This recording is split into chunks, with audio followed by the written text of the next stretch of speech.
Is your average Joe bothered about climate change, ecology, environmental destruction and so on? No, they're not. If they were, then the Green Party, particularly in Europe, would be in power. But they're not. They have some representation, but generally speaking, your average Joe is concerned with his or her own survival. And we look at that and we think, oh, that's terrible. But actually it isn't terrible. That's the way everything works on this planet. Individual creatures strive in the best way they can to preserve their own existence. That's the way God planned it, to use a phrase I've used before. We didn't make ourselves into these wholly self-absorbed monsters. We're just like that. And actually so is every other creature.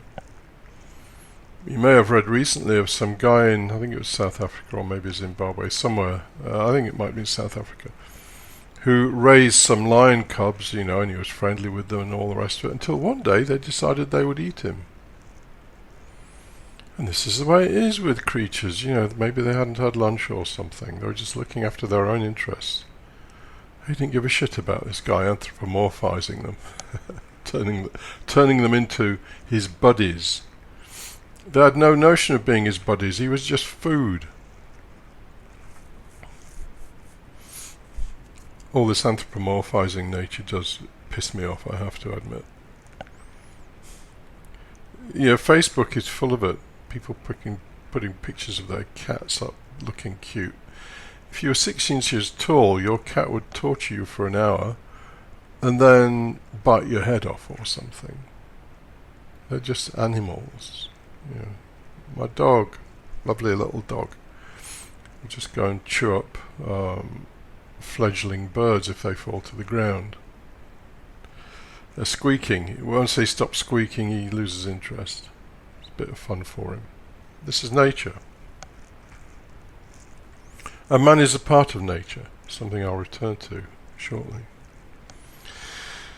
So, your average Joe isn't really interested in ecology and climate change and environmental pollution and all these things, but there is a hand-wringing, chattering class that is interested in all this.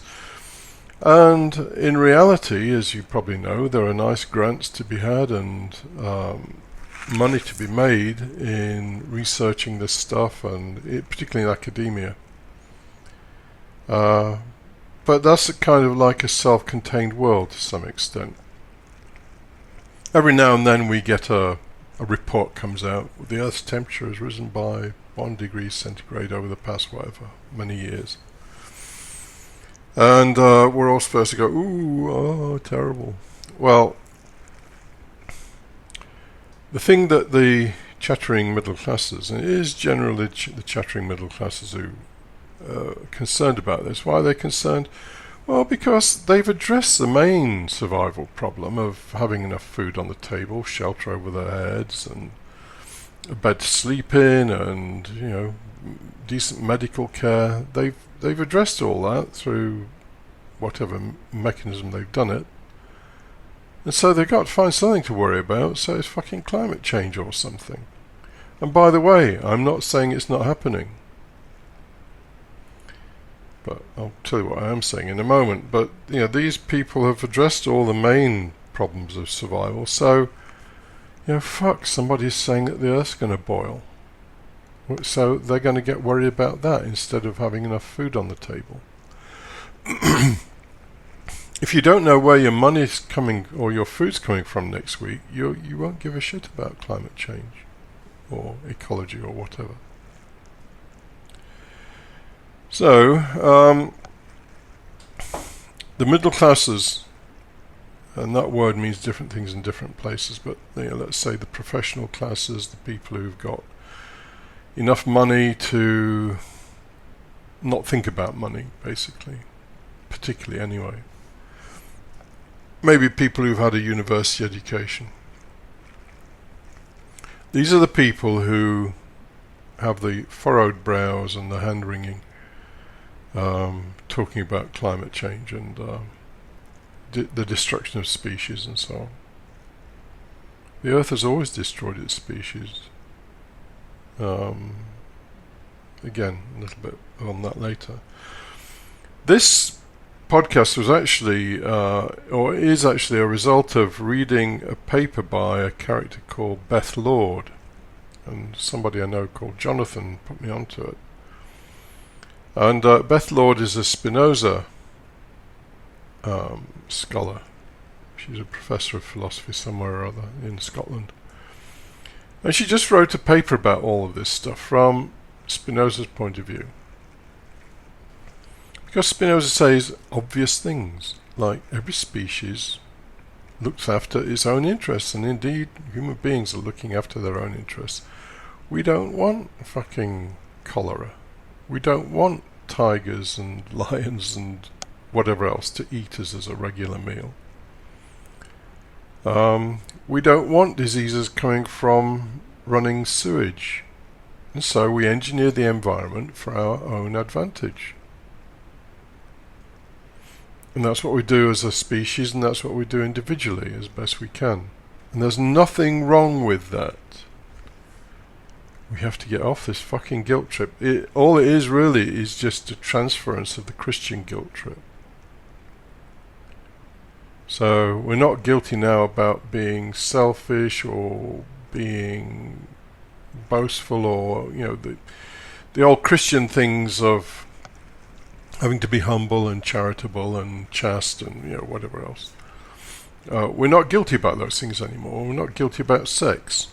So we're going to be guilty about the fucking environment and climate change and other things. It's just a transference of that guilt from Christianity, which did endless harm to society, to contemporary issues. So the high priests of ecology are now making us feel guilty, and the high priests of climate change. So yes, this thing by Beth Lord. If I can find the link again, I'll put it underneath this podcast. A brilliant paper, actually. Just saying that man is a part of nature, and man will look after his own interests and her interests as best they can. And if this means the destruction of some of the habitat of other things, then so be it. The termites are not particularly interested that they're destroying your habitat. The ants are not particularly interested that they're destroying the foundations under a particular building or whatever, or that the locusts are eating our food. Every species looks after its own interests. And that's the way it is. That's the way God planned it. So, environmental pollution. It's happening on the surface. Some of it looks disgusting. Huge islands of plastic in the oceans and so on. But the planet seems to be still getting by okay. And as some famous comedian whose name slips me right now said, the role of man in nature was just to invent styrofoam. Having done that, because nature couldn't fabricate it itself. George Carlin, that was the guy. Nature couldn't fabricate styrofoam from its own processes, so it needed man to do it. Now we've created styrofoam, humanity can become extinct. I mean, of course he's speaking tongue-in-cheek, but he's equally critical of the environmental and the climate change nuts, who want us to feel guilty about every time we go out in our automobile or whatever. Their mandate is to make us feel guilty. And he said the same thing, that they all these middle class chattering types are just concerned about all this because it affects them. They don't give a shit about the planet in reality.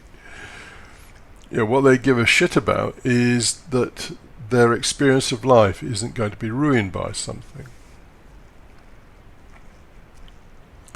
As far as climate change is concerned, well, there are some very, very well qualified people, one of whom is a Nobel Prize winner in physics, who say that actually this is just a natural thing that's taking place. It's a cyclical thing.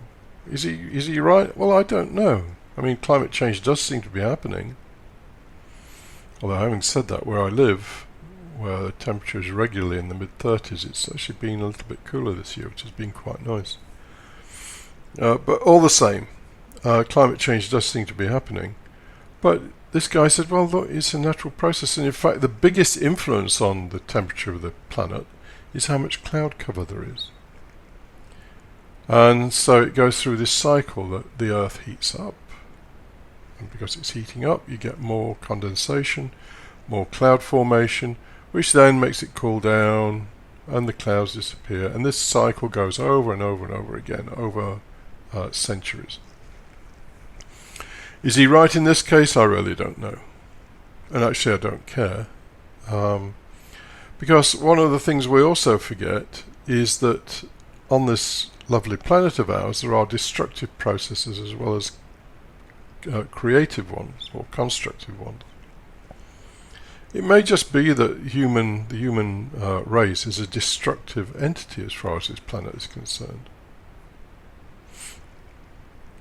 I remember seeing a documentary about several people wealthy people, who went on a helium-filled balloon journey around the world. And at one part of the journey, they were going over Siberia. Of course, these things go very slowly, only, 10, 20 miles an hour or something. So it took weeks to get over Siberia, and they were all saying, fuck. When we first saw this, we thought, how beautiful. But then after a few days, they got the empty, gnawing feeling of, there's nothing going on here. It's just nature. And to add my words to it, animals ripping each other apart. Trees, there's nothing vibrant about the whole thing. It's just nature stuck in its rut of things ripping each other to bits and going through growth cycles. And they all said the same thing. Give me a fucking city any day. Where I live, I'm probably no more than 15 minutes away from fairly empty wilderness, the Alentejo, which is just above the Algarve in Portugal. The Alentejo, has fucking vultures and huge great salamanders and all kinds of things. It's a kind of wilderness area. Undiscovered, really. It's almost like an undiscovered part of Europe. I can go there, and I do sometimes go there, and I might go walking there for an hour or so. And it's beautiful, like the peace and quiet. But would I want to live there? I fucking wouldn't. No. It's dead, as far as human beings are concerned. So we might complain about noise and pollution and all the rest of it, but as Christopher Hitchens says, human beings for hundreds of thousands of years were living in fucking caves and huts, not knowing whether the local lion or wolf or bear or something was going to have them for dinner that day. Infested with fleas, probably with some toothache or something. Their kids dying when they were young. And we put nature up on this pedestal, saying, oh, we should go back to nature. Well, you go back if you want to the untreated toothache, the untreated abscesses, the infestation by ticks and fleas, the constant danger of being eaten by some fucking wild animal. You go back to that. Good luck with it.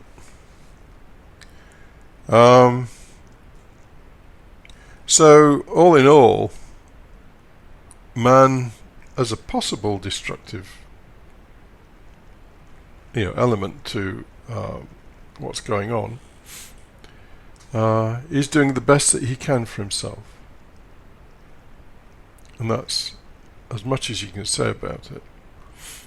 And the world will change because of man, just like in your local neighborhood, maybe your environment will change because of a plague of locusts. But that change will bring about other things. So I don't buy into all the ecological, climate change, environmental guilt. I just see it as a natural process that's ongoing because we are a part of nature. And that the planet will change because of it.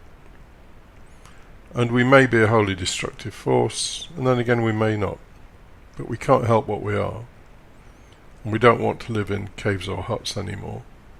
And we don't want to die from an ear infection that could have easily been treated with antibiotics or something like that. So, the main message really here is drop the guilt.